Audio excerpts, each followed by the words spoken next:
It's the final round of the Seaforth Country Classic. The 2011 tournament is over, and Mr. Brian Unk has emerged victorious. This is the second time Brian has won.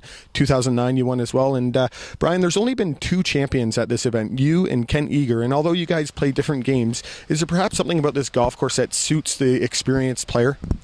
I think so. That's a good way to put it. I think kind of knowing your distances and knowing the different shots you have to hit.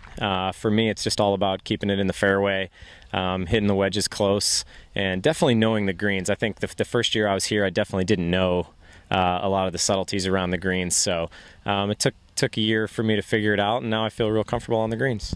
Now, you put a lot of stock in the fact that your caddy is a homegrown Seaforth guy, and he plays the golf course a lot, and he actually helped you read the greens because they are very tricky. Talk a little bit about what your caddy meant to your win. Yeah, I mean he's at least half of the equation for me. He's caddied for me for 4 years, on the bag obviously for both wins, and he just sees things that I don't see. I mean, I normally pride myself on being a pretty good putter and a good reader of the greens, but there's a lot of times I don't see what he sees, so I trust him a lot.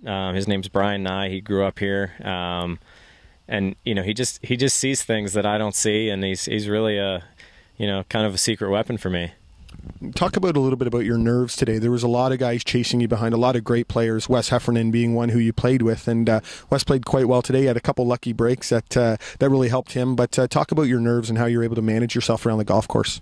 I've been in the position before a few times, being in the last group, and for me it's just about kind of keeping my head down and playing my own game. But a tournament like this, you're going to have to shoot something in the mid-60s to win, even if you have a lead, because anybody could go out and shoot in the low 60s. Andrew Parr's a great player, Darren Griff, Wes Heffernan.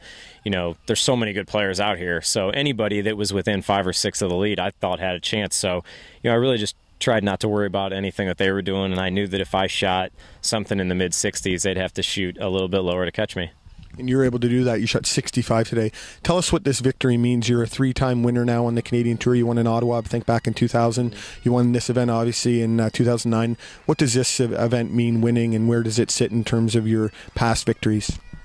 Oh, it ranks right up there. I mean, all 3 of them are great. I have great memories from all 3 of them. They're all a little different, but it really validates the hard work that you put into the game. I mean, everybody on this tour works hard on their game, and I was lucky to come out victorious this week. So it feels good that all the hours on the range and away from the family and things like that, it seems to have paid off this week. Speaking of family, you're a father of 2 children, 1 young girl and 1 young boy. Have you spoken to your wife yet? Not yet. I'm sure she's waiting. She's probably called me 10 times, but she follows it on the computer, and I talked to them this morning, so they're my biggest fans, so I'm happy to have won it for them.